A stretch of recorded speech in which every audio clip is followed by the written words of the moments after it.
Buenas noches, mis queridos hermanos. Una vez más nos encontramos para compartir este seminario de la palabra de Dios. Y en esta oportunidad para hablar del profeta Ezequiel. Le pedimos al Espíritu que se derrame con poder, que tome nuestro corazón, nuestra mente, nuestro entendimiento, y que nos dé la capacidad de poder comprender lo que tenga el Señor pensado para esa noche, para cada uno de nosotros. Y en el libro del profeta comienza diciendo así: Ezequiel fue un sacerdote que vivió en Jerusalén durante el primer ataque babilónico sobre la ciudad, y la ciudad fue liberada, pero los babilónicos tomaron una primera ola de prisioneros israelitas y los llevaron al exilio, y Ezequiel estaba entre ellos. El libro comienza 5 años después de todo esto, y Ezequiel está sentado al lado de un canal de riego cerca de su campo de refugiados israelitas, y resulta que es su cumpleaños número 30, año en que hubiera sido constituido sacerdote en Jerusalén. Y luego Ezequiel tiene una visión. Él mira una nube de tormenta que se acerca, y dentro de la nube hay 4 extrañas criaturas que tienen sus alas extendidas, y se tocan entre ellas, y estas criaturas tienen 4 caras cada una, y luego vino 4 ruedas, una por cada criatura. Luego vio que las alas de las criaturas estaban soportando una plataforma brillante, y sobre esta plataforma está un trono, y sentado en ese trono está una criatura semejante a un humano, brillando, envuelto en fuego, y de repente se da cuenta lo que está viendo. Lo llama como una aparición de la gloria del Señor. Es Dios sentado en un carruaje real. Ahora, la palabra gloria en hebreo es kabod, significa pesado o grande. Los autores bíblicos utilizan esta palabra para describir la apariencia física y la manifestación de la grandeza de Dios cuando aparece en persona. Estas imágenes son muy parecidas a cuando Dios apareció en el monte Sinaí en el libro del Éxodo, y también muy similar a la representación de Dios sobre el arca del pacto, y es de hecho lo más impactante de la visión de Ezequiel. ¿Qué está haciendo la gloria de Dios en Babilonia? Se supone que esté sobre el arca del pacto en el templo de Jerusalén. Así que la primera sección del libro nos lleva a explorar esta pregunta, conforme Ezequiel comienza a acusar a Jerusalén de rebelde. Así que Dios habla primero a Ezequiel desde el trono, en el carruaje, y lo llama como profeta. Ezequiel debe acusar a Israel por quebrantar el acuerdo del pacto con Dios. Israel entregó su lealtad a otros dioses y ha estado adorando ídolos, y esto llevó a violencia, a injusticia social. Así que Dios envió a Ezequiel para advertir al pueblo. El primer ataque babilónico que llevó a Ezequiel al exilio será igualado por otro más, y Jerusalén y su templo se encuentran ante una destrucción inminente, de manera que Ezequiel utiliza palabras y otros medios para transmitir su mensaje. Inclusive realiza actos simbólicos, especie de actos callejeros. Salía en público y se mostraba de manera muy extraña, como parábolas de un mensaje profético. Construye un pequeño modelo de Jerusalén y representa allí un ataque contra él, o se corta todo el pelo como una espada, o el más extremo, representar un macho cabrío el día de la expiación, y él tendría que acostarse de lado durante más de un año comiendo alimentos cocinados sobre excremento, como señal de la horrible comida que los pueblos tendrían que comer por el asedio a Jerusalén. Y quizás lo más desalentador de todo esto son las malas noticias que Dios le tiene a Ezequiel, que nadie iba a escucharlo. Israel de hecho lo rechazó por su duro y rebelde corazón. Esto nos recuerda la descripción del pueblo que hizo Moisés después de la rebelión en el desierto, cuando predijo que un día sucedería el exilio.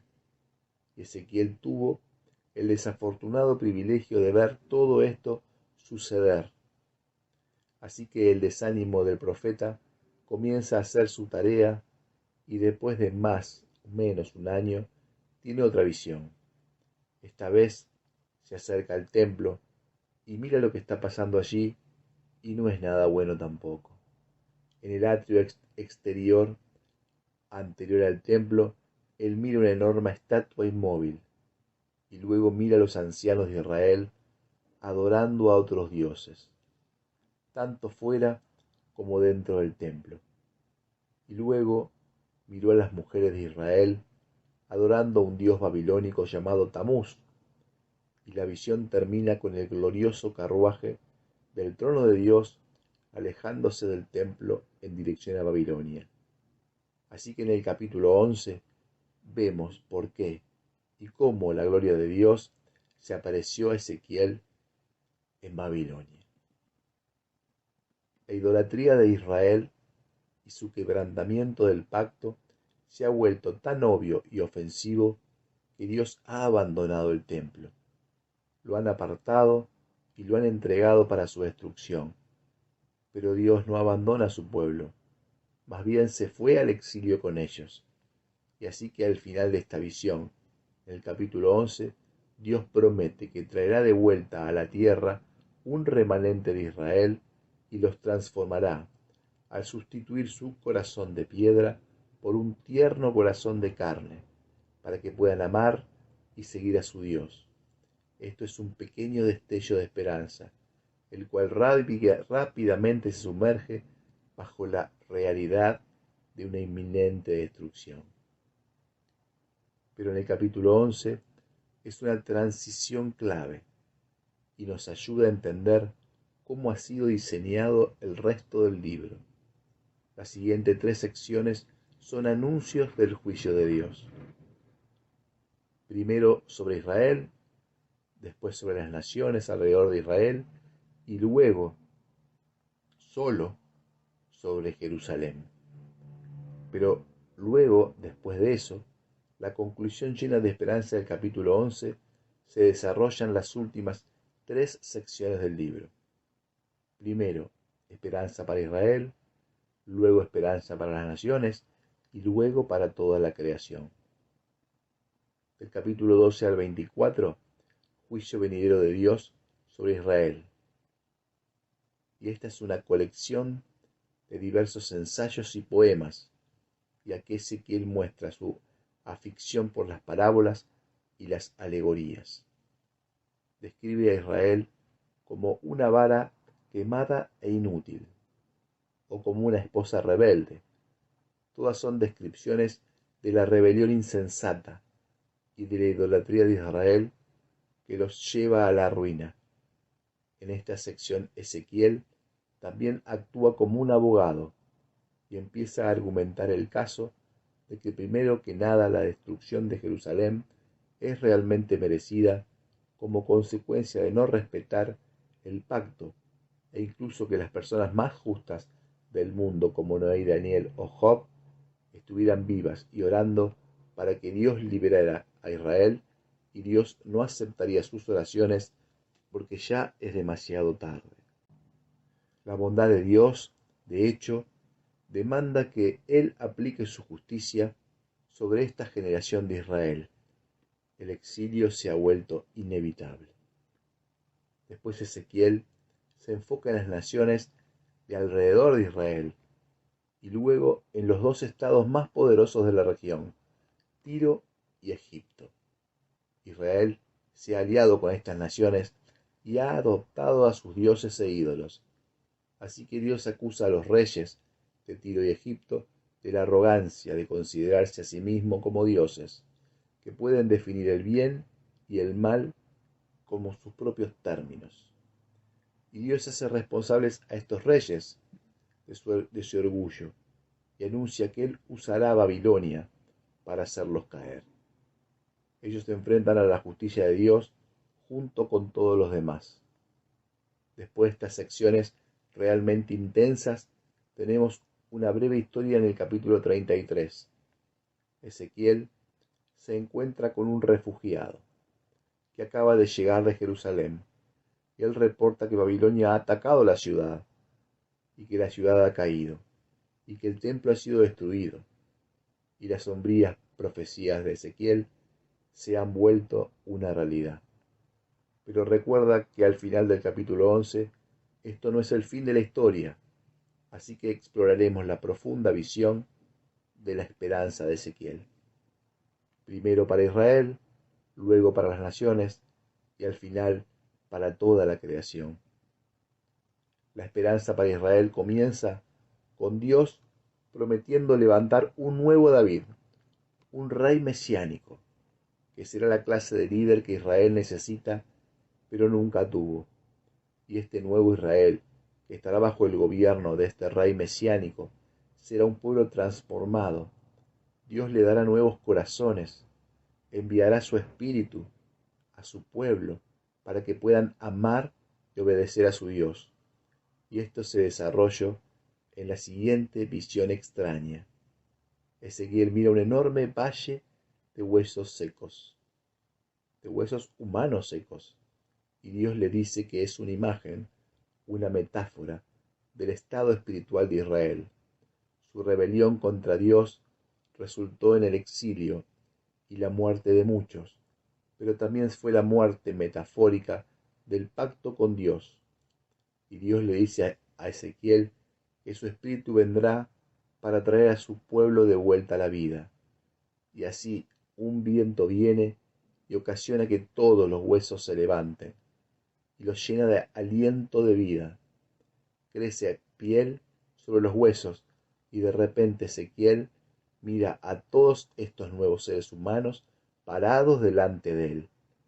Esta visión evoca la historia de la creación de los humanos en el Génesis. Los hizo de polvo de la tierra y les dio aliento de vida. Israel y toda la humanidad se han rebelado resultando en muerte. La esperanza es que Dios haga un nuevo acto de creación y renueve a los seres humanos, de manera que puedan vivir en una relación de amor con Dios y los demás. Después que Dios lidie con la maldad que está en los corazones de su propio pueblo, algunas preguntas quedan sin resolver. ¿Qué hay de la maldad que sigue entre las naciones? ¿Qué hay de la morada de Dios en su templo? Y en los capítulos 38 y 39 prometen la victoria final de Dios sobre la maldad, lo que se personifica con un gobernante llamado Gog de la tierra de Magog. Se refiere a las generaciones poderosas del pasado. Así que Ezequiel toma ese nombre bíblico antiguo como una imagen de todos y cada uno de los reinos violentos. Entonces descubrimos que Gog hizo alianza con 7 naciones que vienen de todos los puntos cardinales, y nos ayuda a entender por qué Ezequiel describe a Gog con imágenes que utilizó anteriormente en el libro para describir a los reyes de Tiro y Egipto. Pero muchos creen que esta visión está llena de símbolos que representan la realidad de la presencia de Dios regresando a su pueblo en el reino mesiánico, pero no necesariamente en forma de edificio. Sea cual sea su postura, el hecho de que Ezequiel nunca llama a Jerusalén a esta ciudad es importante, y los capítulos 47 y 48 nos muestran por qué. Ezequiel mira un pequeño arroyo saliendo del umbral y de la escalera del templo, y rápidamente se convierten en un río rugiente que fluye del templo a la ciudad hasta el desierto, haciendo uno de los lugares más desolados del planeta, el Valle del Mar Muerte. Y luego ese río deja atrás un rastro de árboles y vida. El Mar Muerto se transforma en un mar de vida que está lleno de plantas y animales. Todas estas imágenes vienen del Jardín del Edén y podemos ver el alcance cósmico y la realidad tiene la visión de Ezequiel. El plan de Dios siempre es restaurar a toda la humanidad de vuelta a su presencia, dadora de vida. Y así termina el libro con el nombre de esta ciudad, Jardín. El Señor está allí, y así terminan las visiones de Ezequiel, llena de esperanza, de un nuevo futuro animado por el Espíritu dador de vida. Quiero compartir con ustedes, mis hermanos, un texto de la palabra del profeta Ezequiel, en el capítulo 37, del versículo 1 en adelante. Y el texto dice así: La mano del Señor se posó sobre mí, y el Señor me sacó afuera por medio de su espíritu, y me puso en el valle, que estaba lleno de huesos.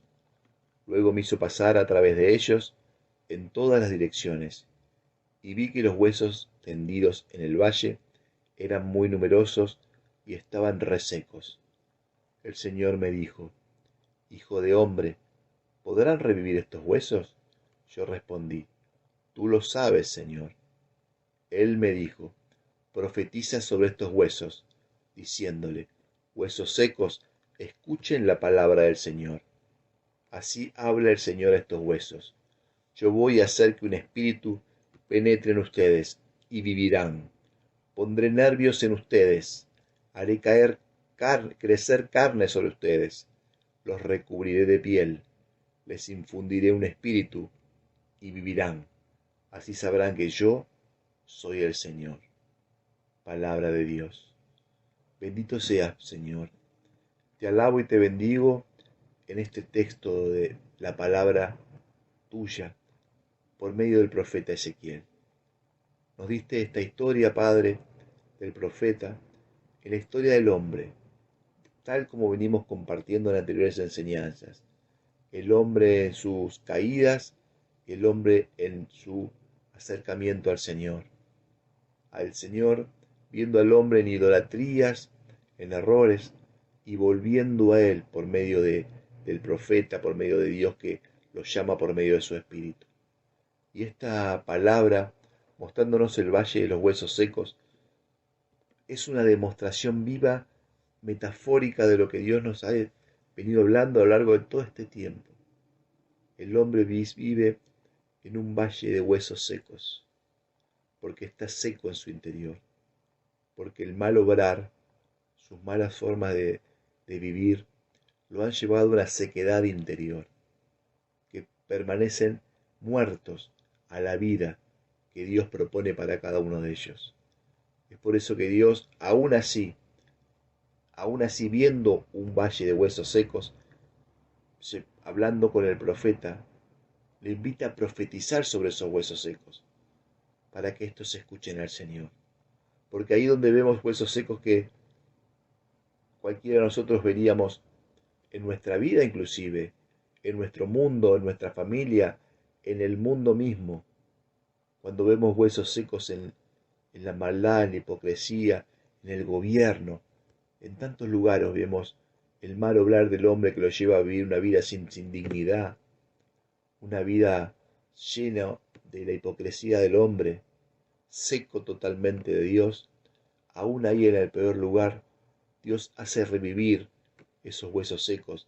Dios levanta a esos hombres de la tiniebla, profetizando y enviando su espíritu para que esos huesos secos se pongan de pie, para que esos huesos secos se llenen de la presencia de Dios y empiece a crecer la piel, empiece a crecer los músculos, empiece a llenarse de vida y ponerse de pie nuevamente, ponerse de pie con la vida que Dios le dio, para ponerse en medio de Dios con todos los hombres, siguiendo nuevamente al Creador. Gracias, Señor, por esta tu palabra, que nos motiva y nos inspira a darnos cuenta que si permitimos que tu Espíritu tome nuestra vida, nuestros huesos secos vivirán. Gloria a ti, Señor Jesús.